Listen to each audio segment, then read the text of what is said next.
This video is made for entertainment purposes only. I spent 3 years of my life translating the words of a dying species. And when I finally understood what they were saying, I wished I hadn't. My name is Dr. Marcus Castellano, and I'm a comparative linguist specializing in dead languages.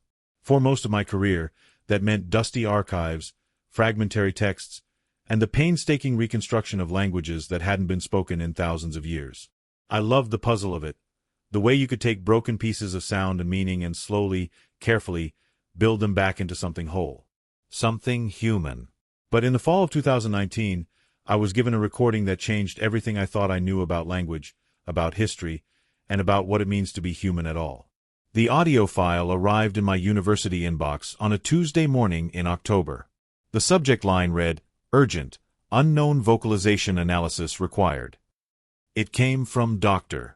David Chen, a primatologist I'd collaborated with years earlier on a project analyzing great ape communication patterns. We hadn't spoken in at least 5 years. I almost deleted it. My inbox was overflowing with student emails, conference reminders, and yet another university committee meeting I didn't want to attend. But something about the word urgent made me pause. David wasn't the type to exaggerate. The email itself was short, almost cryptic. "Marcus, I need you to listen to this.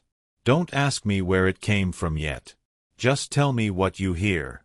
Specifically, tell me if you hear language. Real language. And if you do, tell me what language it is. This is not a joke. I'm attaching the cleanest 30 seconds we have. Please respond as soon as possible. We may have very little time." The attachment was labeled audio_cascade_092819_sequence_7.wave. I remember the cold autumn light coming through my office window. I remember the taste of coffee going bitter in my mouth as I read the email a second time. Something about David's tone unsettled me. We may have very little time. Time for what? I plugged in my headphones, opened the file, and pressed play. Before I tell you what I heard, you need to understand something about how linguists identify language. Human language isn't just sound. Animals make sounds. Birds sing, wolves howl, whales produce complex vocalizations that carry for miles underwater. But language is different. Language has structure. It has syntax, morphology, phonology. It has recursion, the ability to embed phrases within phrases, to generate infinite meaning from finite rules. When we listen to an unknown vocalization, we're listening for patterns. Repeating units that might be words. Variations in pitch and duration that might indicate grammar. We're listening for the mathematical signatures of language itself. I'd spent 15 years learning to hear those patterns. I'd worked with ancient Sumerian, Akkadian, Hittite, Old Aramaic, and a dozen other dead languages. I'd even consulted on a few mysterious audio cases before, usually wildlife recordings that someone hoped might be proof of undiscovered hominids or unknown species. They never were. They were always just animal sounds, sometimes layered with human wishful thinking. So when I pressed play on David's file, I expected to hear more of the same. Probably black bear vocalizations, or maybe elk, recorded by some hopeful cryptozoologist in the Pacific Northwest. I'd listen, I'd tell David it was nothing, and I'd get back to grading my undergraduate phonetics exams. The first sound that came through my headphones was low and resonant. A deep, rumbling vocalization that started somewhere in the subsonic range and slowly rose in pitch. It sounded organic, definitely biological, not mechanical. Some kind of large animal, I thought. The pitch modulation was interesting, almost musical, but animals do that. Whales do that. Then came the second sound. It was higher, sharper, and broken into distinct syllabic units. Not one long call, but a series of separate sounds, each with a clear beginning and end. The pattern was complex. There were repeated elements, units that sounded similar but not identical, like variations on a theme. My brain, trained by years of linguistic analysis, started automatically segmenting the sounds into potential phonemes. And then I heard it. Clear as daylight. A glottal stop followed by a voiced velar fricative. I stopped the playback. My hand was shaking slightly as I dragged the cursor back to the beginning. I turned up the volume. I closed my eyes and listened again. The pattern was there. Consonant clusters. Vowel variations. Rhythmic stress patterns that weren't random, weren't just instinctive animal calls. They were structured. They were intentional. They were linguistic. I listened to the 30-second clip 14 times in a row. By the 8th time, I had started transcribing it phonetically, using the International Phonetic Alphabet to capture each sound as precisely as I could.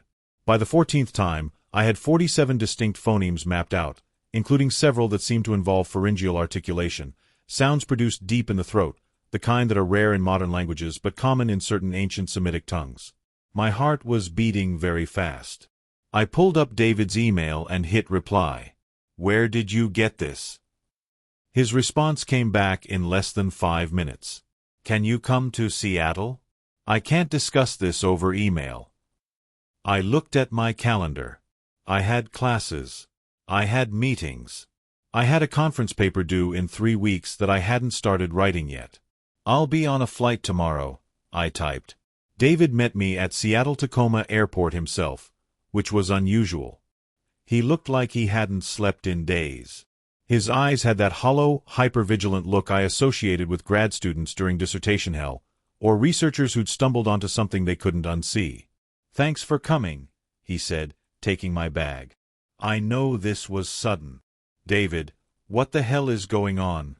He didn't answer until we were in his car, pulling out of the parking garage into the gray drizzle of a Seattle afternoon.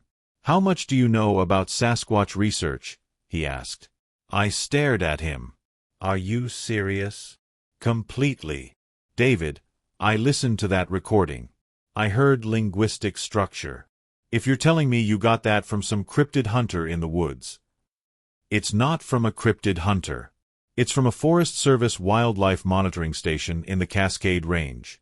Automated camera traps and audio recorders set up to track wildlife movement and vocalizations. They've been running for years, collecting terabytes of data. Most of it is exactly what you'd expect: deer, elk, bears, birds, coyotes. But about 8 months ago, one of the stations started picking up anomalous vocalizations. Not frequently. Maybe once every few weeks. Always at night. Always in the same general area." He took a breath, his hands tight on the steering wheel. "At first, the rangers thought it was just local wildlife. But the sounds were strange enough that someone flagged them for analysis. They sent samples to me because I've worked on primate vocalization studies. They thought maybe it was an escaped ape from a zoo, or possibly some kind of hoax. I thought the same thing. But the more I analyzed the recordings, the more I realized that whatever was making these sounds had a vocal tract that didn't match any known primate. It was larger. Structurally different. Different how?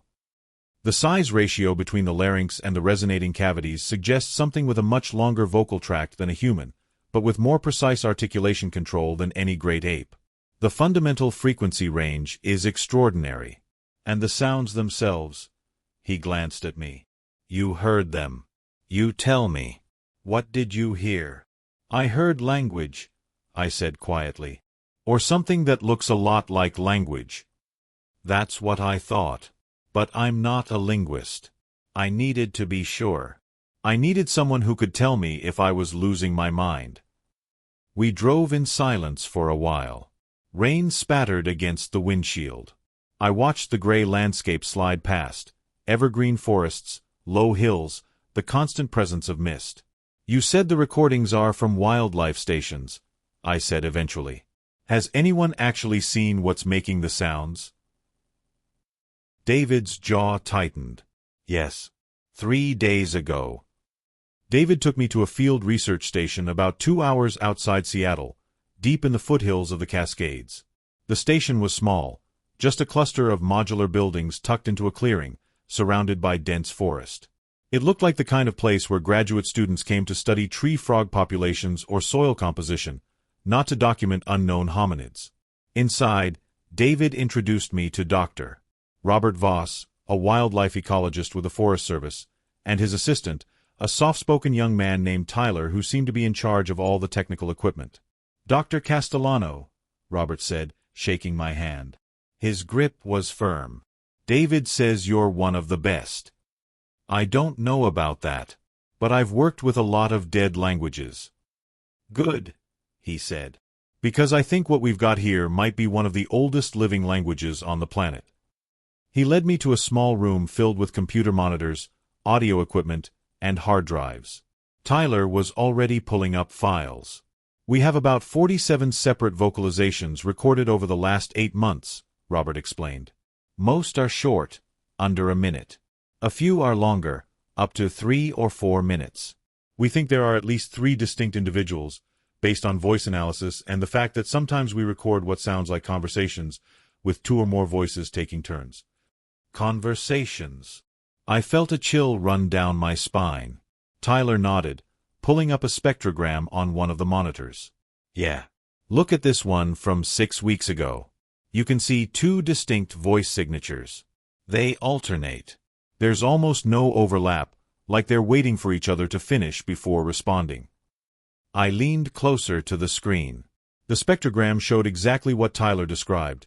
2 different vocal patterns, clearly distinguishable by pitch and harmonic structure, taking turns in a rhythmic exchange. Play it, I said. The audio that came through the speakers was extraordinary. 2 voices, one deeper and one slightly higher, engaged in what could only be described as a dialogue. The lower voice would produce a series of vocalizations, complex, structured, unmistakably linguistic. Then silence. Then the higher voice would respond, with equal complexity. They were talking to each other. My God, I whispered. We haven't been able to get clear visual confirmation yet, Robert said. The cameras have captured movement, thermal signatures consistent with large bipedal mammals, but nothing definitive. They seem to know where the cameras are. They avoid them. But 3 days ago, I looked at David. He nodded grimly. 3 days ago, one of them came to a ranger outpost about 5 miles from here. Middle of the night. It stood outside the building and vocalized for almost 10 minutes. The ranger on duty saw it through the window. He was too terrified to go outside, but he described it as 8 feet tall, covered in dark hair, with a face that was, he said it was more human than ape. Did he record it? Audio only. The camera system was down for maintenance. David pulled up another file. But this is the longest, clearest sample we have. The ranger said the creature seemed agitated, almost desperate, like it was trying to communicate something important. Let me hear it. Tyler hit play. The voice that filled the room was deep, resonant, and unmistakably distressed. There was an urgency to it, a kind of pleading tone that transcended species. Even without understanding the words, I could hear the emotion. And this time, listening with full concentration, I started to hear something else. The phonetic structure. The way certain sounds clustered together. The patterns of emphasis and rhythm. I'd spent years studying ancient Semitic languages. I knew the sound of pharyngeal consonants, the distinctive patterns of Semitic root systems, the 3 consonant structures that formed the backbone of words in languages like Hebrew, Arabic, and Aramaic. And this sounded hauntingly familiar. Stop, I said suddenly. Go back 30 seconds and play it again.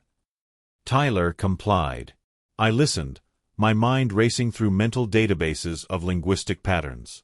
A sequence that sounded like /abra/barab bar.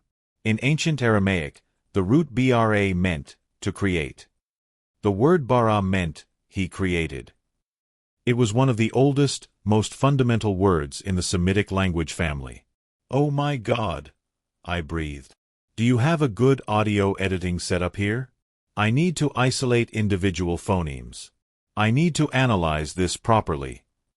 Robert and Tyler exchanged glances. We have everything you need, Robert said. We were hoping you'd say that. I spent the next 72 hours barely sleeping. Tyler set me up with professional audio analysis software, and I dove into the recordings with an intensity one hadn't felt since my doctoral research. I isolated individual phonemes, mapped them into clusters, looked for patterns and repetitions.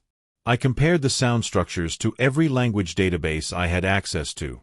The more I analyzed, the more certain I became. The vocalizations weren't just linguistically structured. They were Semitic. Specifically, they matched the phonological patterns of Old Aramaic, one of the oldest attested forms of the Aramaic language, spoken in the ancient Near East around 1000 BCE. But that was impossible. Aramaic was a human language. It had evolved among human populations in Mesopotamia and the Levant.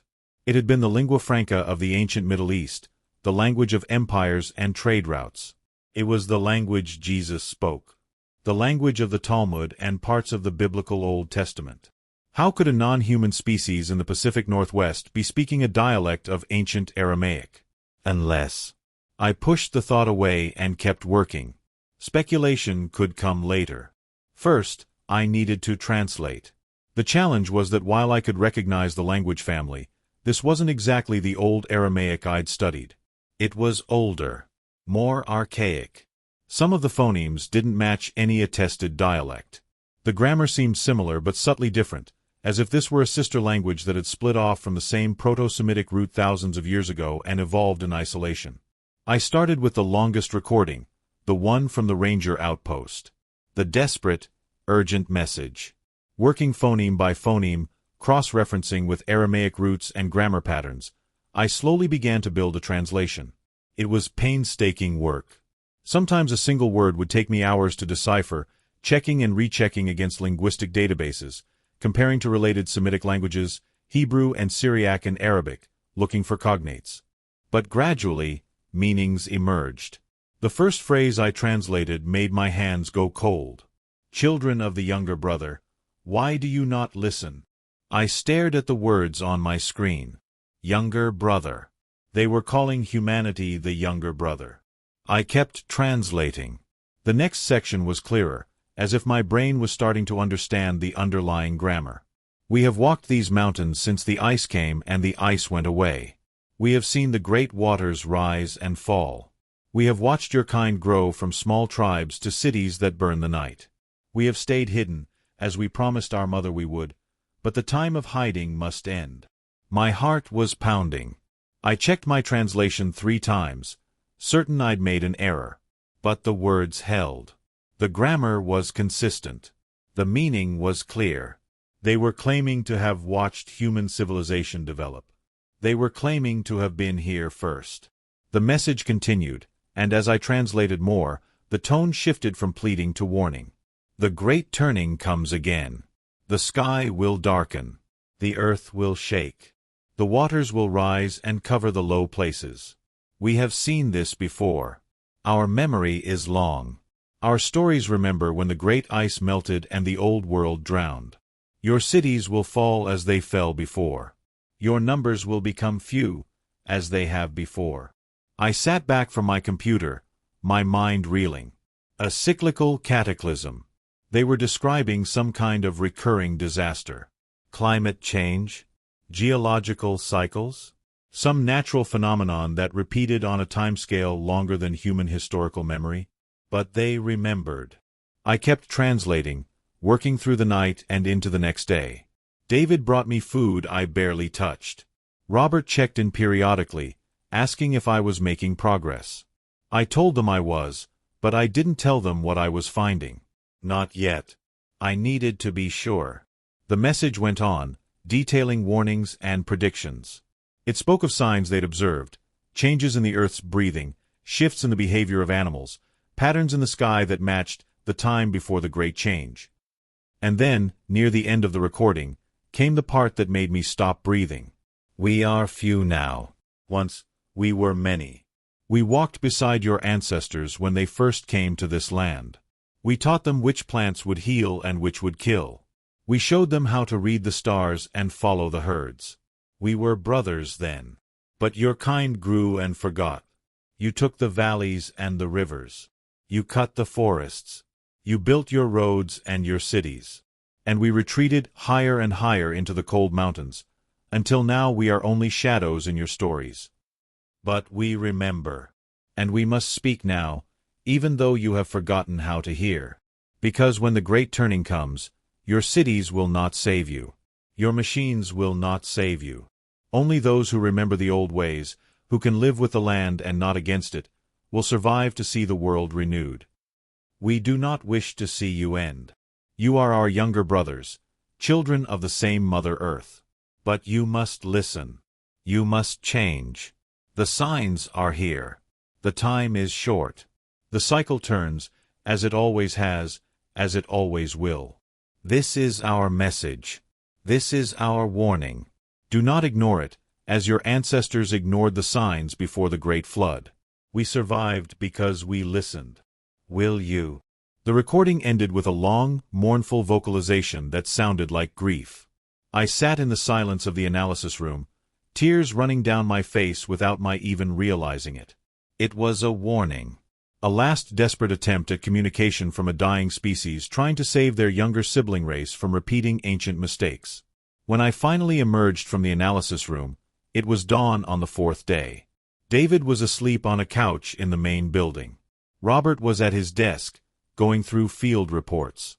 He looked up when I walked in. "You look terrible," he said. "I finished the translation," I said. My voice sounded strange to my own ears, hoarse from disuse. Robert sat up straight. "And you need to hear this. Both of you. Get David." 10 minutes later, the three of us sat in Robert's office. I had my laptop open, my translation notes spread across the desk. I was jittery with exhaustion and something else, a kind of existential vertigo that came from having your understanding of the world fundamentally rewritten. "Before I show you the translation," I said, "I need you to understand something. The language in these recordings is real. It's not random animal sounds. It's not pareidolia or pattern matching gone wrong. It's a genuine, structured, grammatically complex language. And it's related to Old Aramaic, a human language that was spoken in the ancient Near East 3,000 years ago." David frowned. "That's impossible. How would—" "I don't know how," I cut him off. "But I know what I'm hearing. And the implications are—" I took a breath. "Just read the translation." I turned my laptop around so they could see the screen. Then I played the audio file again, this time with my English translation appearing in sync with the vocalizations, like subtitles. The room was completely silent except for the deep, mournful voice of the creature speaking its warning. When it finished, Robert's face had gone pale. David was staring at the screen like it might disappear if he blinked. "Children of the younger brother," Robert whispered. "They're calling us their younger siblings. And they claim to have been here since the last ice age," David added. "That would make their presence in North America at least 10,000 years old. Maybe longer." "They're describing a cyclical cataclysm," I said. "Some kind of recurring disaster that happens on geological timescales. And they're saying it's coming again. Soon." "Do you think they mean climate change?" Robert asked. "The warming patterns, sea level rise, ecosystem collapse?" "Maybe. Or maybe something more specific. They mention the Earth's breathing. That could be geomagnetic cycles. They mention changes in animal behavior. That could be precursor signs of seismic activity. They specifically reference a flood that happened before, which could be the end of the last glacial period, when melting ice sheets caused rapid sea level rise and catastrophic flooding in coastal areas. There are stories about that in cultures all over the world," David said slowly. "Flood myths. The biblical flood, the Epic of Gilgamesh, Native American oral histories about the world changing after the Ice Age. What if those weren't just myths? What if they were actual memories, preserved in oral tradition? And what if these beings, the Sasquatch or whatever we're calling them, what if they have oral traditions that go back even further?" I said. "They claim their memory is long. What if they've been watching human history unfold for millennia? What if they remember things we've forgotten?" Robert stood up and walked to the window, staring out at the forest. "If this is real," he said quietly, "if there really is a non-human intelligent species living in these mountains, speaking a language related to ancient human languages, claiming to have knowledge about cyclical disasters, this changes everything. Everything we know about human history, about intelligence, about our place on this planet. It raises so many questions," David said. "If their language is related to Old Aramaic, that implies contact. Ancient contact. Could they have interacted with early human populations in the Near East? Could they have migrated? Or could this be convergent linguistic evolution, separate species developing similar sound structures? Or, I said, the thought forming even as I spoke it, what if the Proto-Semitic languages didn't originate with humans at all? What if we learned language from them? The silence that followed was profound. We need more data, Robert finally said. More recordings. And we need to figure out if there's any way to respond. If they're trying to warn us, we need to acknowledge that we've received the message. I can prepare a response, I said. If their language is close enough to Old Aramaic, I can construct sentences they might understand. But we'd need a way to transmit it. How do we communicate back? Tyler, who had been silent in the doorway, spoke up. We could use the speaker systems at the wildlife stations. Play an audio file in their language. If they're monitoring the area the way they seem to be, they'd hear it. Do it, Robert said. Dr. Castellano, prepare a message. Make it clear that we've heard them, that we understand, and that we want to learn more. And David, he turned to the primatologist. We need to document this properly. Full scientific rigor. Because when we publish this, the world is going to lose its mind. It took me another full day to prepare a message in what I was now calling Old Sasquatch, a provisional name for their linguistic dialect. I kept it simple. Too much complexity, and I risked grammatical errors that might confuse the meaning. I used the clearest cognates I could find from Old Aramaic, structured the sentences as carefully as I could. The message I prepared was this. Elder brothers, we have heard your words. We are young and we have forgotten much, but we wish to remember. We wish to learn. We seek the old wisdom. Teach us, so that we may survive the great turning. David helped me record it. We used voice modulation software to lower the pitch and extend the resonance, trying to approximate the vocal characteristics of their species. It wouldn't fool them into thinking we were one of them, but it might make the sounds more recognizable, easier for them to parse. On the evening of my 6th day at the research station, we hiked out to the nearest wildlife monitoring post, a small clearing about 3 miles into the forest where several recording devices and camera traps were set up. Tyler had rigged a portable speaker system, powered by battery packs, capable of broadcasting at high volume. The forest was thick with the smell of pine and damp earth. Mist hung in the air, diffusing the late afternoon light into a soft, gray glow.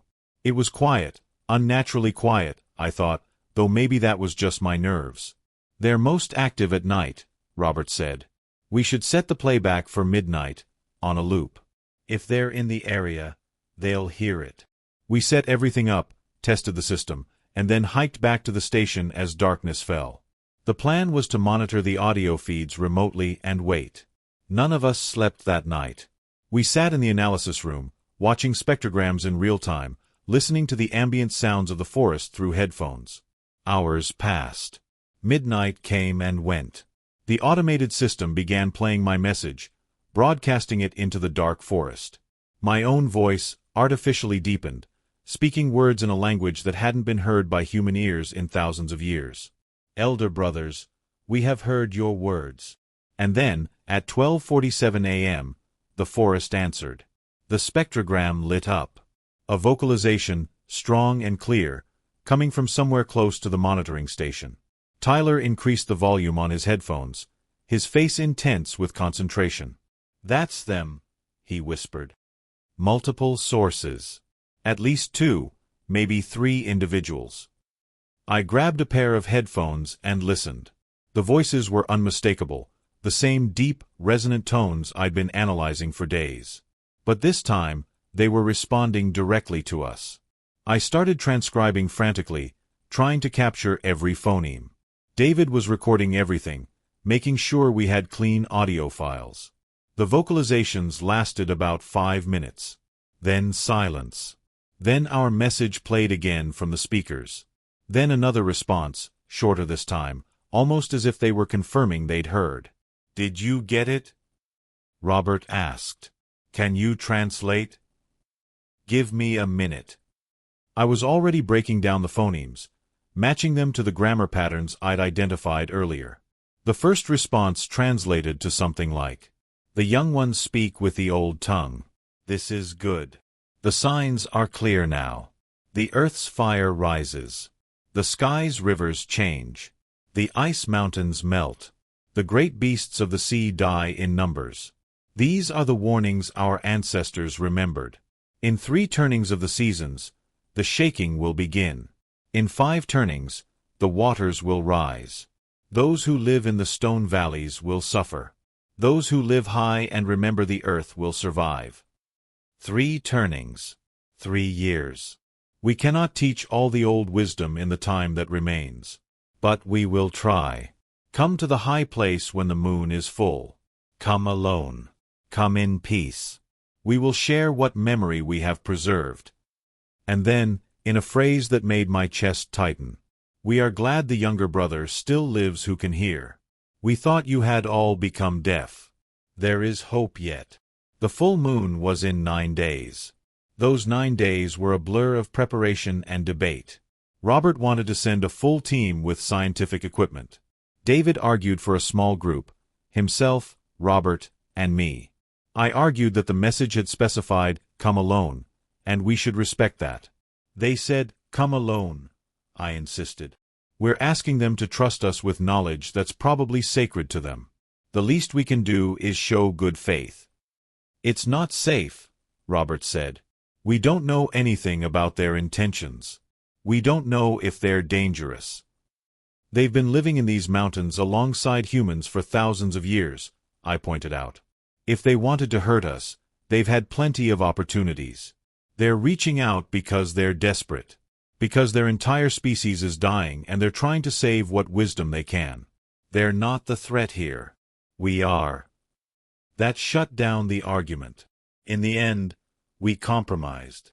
I would go alone to the designated high place, a ridge about 6 miles north of the research station, identified from the geographical references in their message.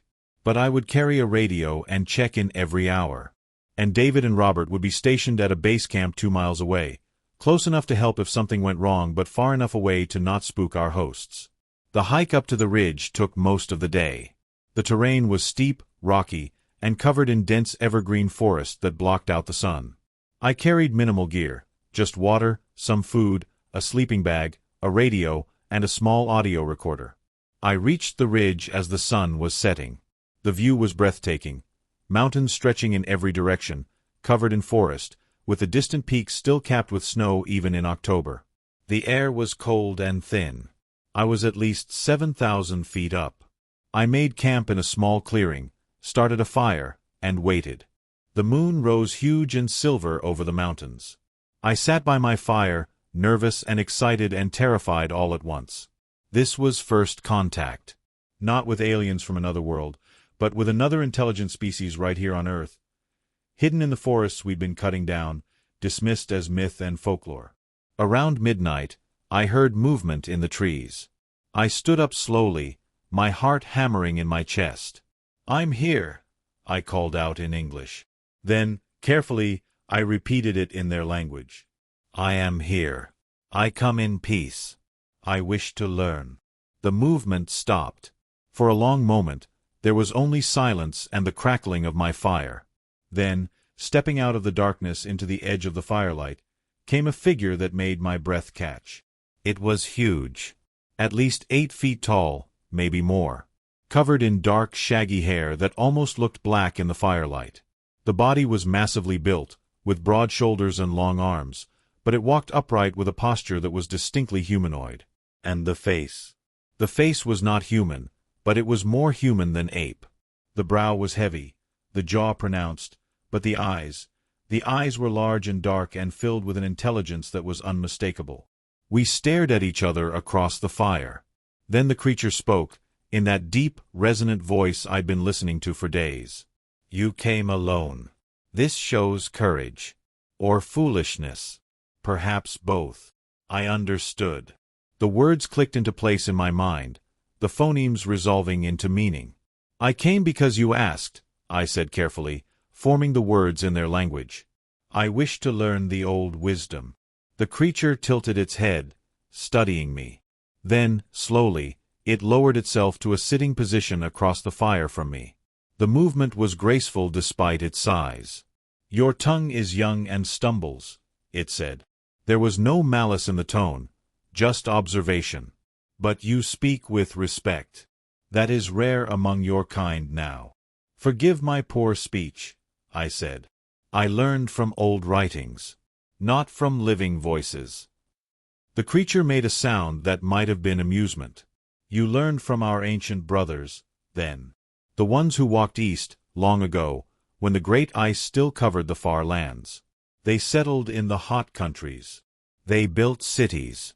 They mixed their blood and their words with your kind. We stayed here. We chose the cold mountains and the silence." My mind was reeling.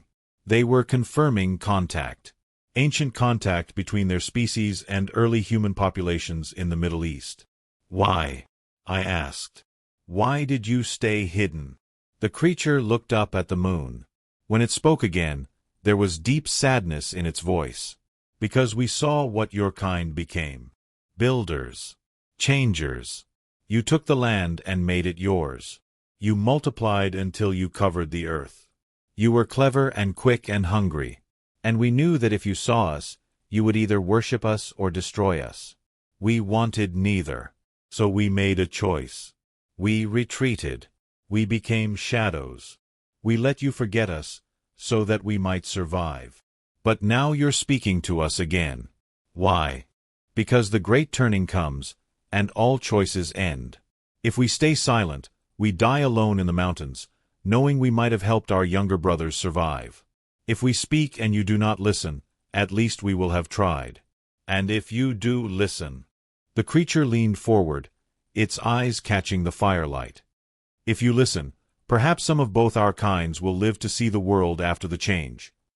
We talked through the night. The creature, who told me its name was something that sounded like Carveth, spoke about its people's history. They called themselves the first walkers, the original upright beings of this land. According to their oral history, their species had emerged during the late Pleistocene, evolving in the mountain ranges of North America over hundreds of thousands of years. They had watched the ice sheets advance and retreat multiple times. They had seen species come and go: mammoths, saber-toothed cats, giant ground sloths. They had developed intelligence slowly, over countless generations, learning to make tools, to use fire, to speak. And they had survived multiple cataclysms.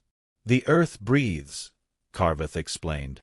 "It has a rhythm, like the heartbeat of a great beast. Sometimes the breath is calm. Sometimes it quickens. We have learned to read these signs. The magnetic rivers in the earth shift. The ground trembles in new patterns. The sky rivers, what you call jet streams, change their paths. The ice in the far north melts and reforms.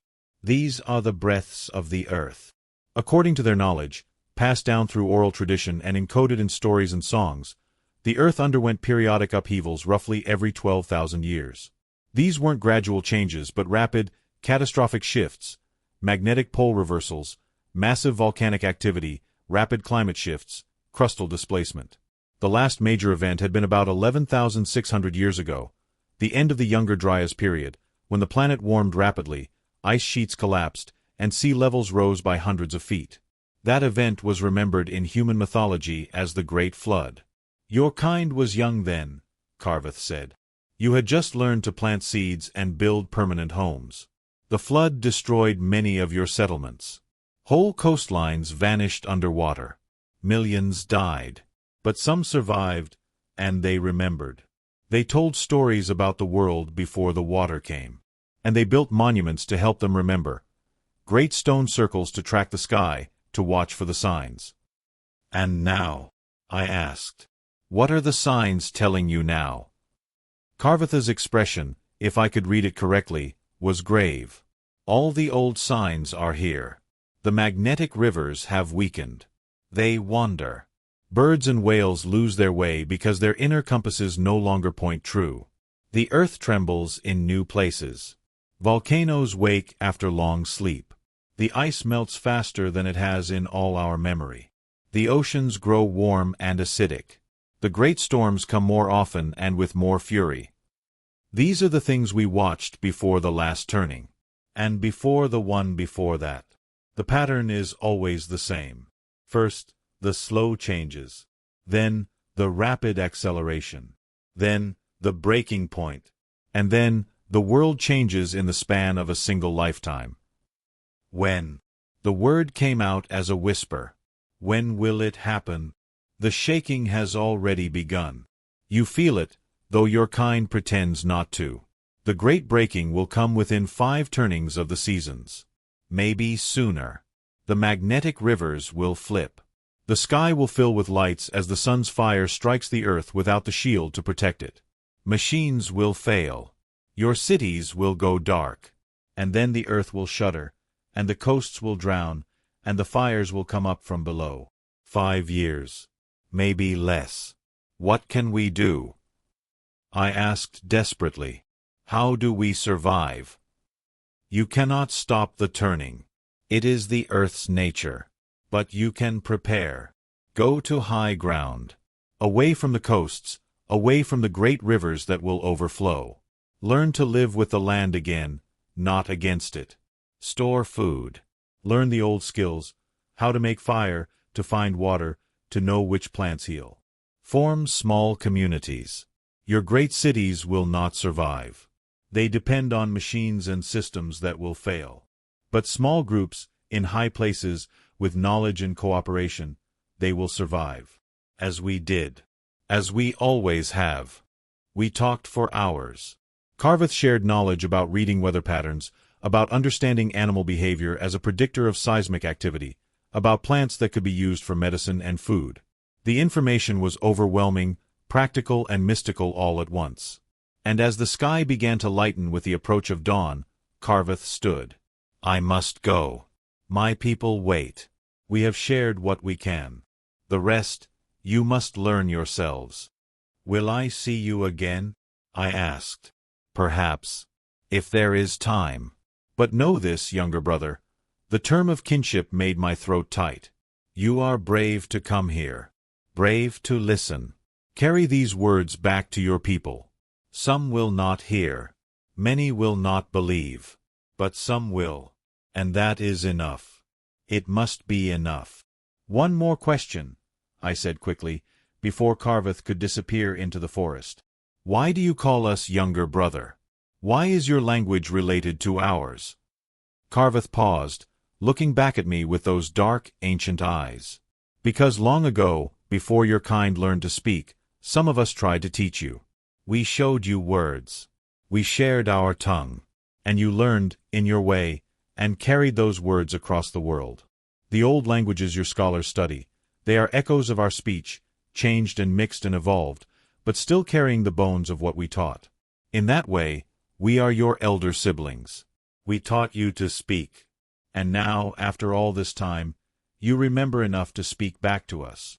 And then, like smoke, Carveth melted into the pre-dawn forest and was gone. I stayed on that ridge until the sun was fully up, sitting by the embers of my fire, trying to process what had just happened.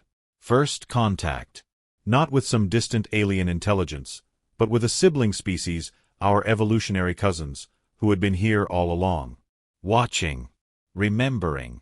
Holding on to knowledge that we'd forgotten or dismissed as myth. And they were warning us. I hiked back down to base camp, where David and Robert were waiting anxiously. I told them everything. I played them the recordings I'd made of Carveth's words. We need to publish this, David said immediately. This is the most important scientific discovery in human history. And no one will believe it, Robert said quietly. We have audio recordings. We have linguistic analysis. We have testimony. But we don't have physical proof. No tissue samples. No bones. No clear photographs. The scientific community will crucify us. Then we need to go back, I said. We need more contact. More data. We need to document this properly, with multiple witnesses, with video evidence, with everything we can possibly gather. But even as I said it, I knew it wasn't that simple. Carveth's people had survived by staying hidden. Every contact with humans was a risk. They were reaching out now only because they saw the approaching cataclysm and wanted to help their younger siblings survive. They weren't going to submit to scientific scrutiny. They weren't going to let themselves be studied and documented and dissected by a species that had driven them to the edge of extinction through sheer territorial expansion. They would share their knowledge if we listened. But that was all. We spent the next 3 weeks trying to establish further contact. We left messages at the wildlife stations. We hiked out to the ridge. We waited. There were no more responses. It was like they'd said what they needed to say and withdrawn back into the shadows. In December, I returned to my university. I brought with me gigabytes of audio recordings, detailed linguistic analyses, and a message that I knew would sound insane to most people who heard it. David and Robert were working on a scientific paper. They were being careful, framing it as a study of possible contact with an unidentified North American hominid population, backing up every claim with acoustic analysis and biometric data. I knew it wouldn't be enough. The scientific establishment would demand extraordinary proof for such an extraordinary claim. And we didn't have it. We had sounds and words and one transformative night on a mountain ridge. But we had something else, too. We had the warning. It's been 2 years since that night on the ridge. 2 years since I sat across a fire from an 8-foot-tall being who called me younger brother and told me the world was about to change. The scientific paper David and Robert published caused a brief stir, mostly dismissed as misidentification or hoax by mainstream academia. A few cryptozoology enthusiasts got excited. Most people ignored it. I wrote my own paper, focusing on the linguistic analysis, the relationship between what I called Old Sasquatch and ancient Semitic languages. It was published in an obscure journal on historical linguistics. Most of my colleagues assumed I'd made an error in my analysis, that I was seeing patterns that weren't really there. I stopped trying to convince them. Because while the academic world debated and dismissed, the world itself kept changing. The magnetic North Pole has been moving faster than at any point in recorded history. It's currently shifting at a rate of about 35 miles per year, a speed that has scientists quietly concerned. Birds are showing up in places they shouldn't be, their migration patterns disrupted. Whales are beaching themselves in record numbers. Seismic activity has increased globally. Volcanoes that have been dormant for decades are showing new activity. The ring of fire is restless. The climate is destabilizing faster than the models predicted. Record temperatures. Record storms. Ice sheets collapsing ahead of schedule. Sea levels rising. All the signs Carveth described are here. I've tried to share the knowledge I received that night. I've posted the translations online, released the audio recordings publicly. Most people treat it as an interesting fiction. A few take it seriously. A very few have reached out to me, asking what they should do. I tell them what Carveth told me. Go to high ground. Learn the old skills. Form communities. Prepare. Some listen. Most don't. I think about Carveth often. I think about their species, reduced to a few scattered individuals hiding in the high mountains, watching as the younger siblings they tried to help ignore the warnings and stumble toward the cliff edge. I think about the immense sadness in their voice when they talked about their choice to retreat, to become shadows, to let humans forget them rather than risk conflict or worship. I think about what it means that we had an elder sibling species, right here on Earth, who tried to teach us, who watched over us, who preserved knowledge across timescales we can barely comprehend, and we turned them into monsters in our stories. And I think about the question that keeps me awake at night. What if they're right? What if the pattern they've observed over countless generations is real? What if we are heading into a cyclical cataclysm that has happened before and will happen again? What if all the climate change, the magnetic anomalies, the seismic activity, what if it's not just human-caused warming but something bigger, something we can't control? What if we have less time than we think? I don't know the answers. I'm just a linguist who spent 3 years translating the words of a dying species and learned that the warnings we need most are the ones we're least likely to hear. But I keep listening. Because somewhere out there, in the high mountains, our elder siblings are watching. They're waiting to see if we'll listen, if we'll change, if we'll survive. They survived the last turning. And the one before that. And the one before that. They remember the old ways. They know how to live with the earth instead of against it. And they offered to teach us. Whether we learn in time, that's up to us. The great turning is coming. Carveth said we had 5 years. That was 2 years ago. 3 years left. Maybe less. The earth is already beginning to shake. The question now is whether anyone will be ready when the real shaking begins. I hope we will be. I hope some of us will survive, will remember, will carry forward the knowledge. Because our elder siblings are counting on us. And I, for one, don't want to disappoint them.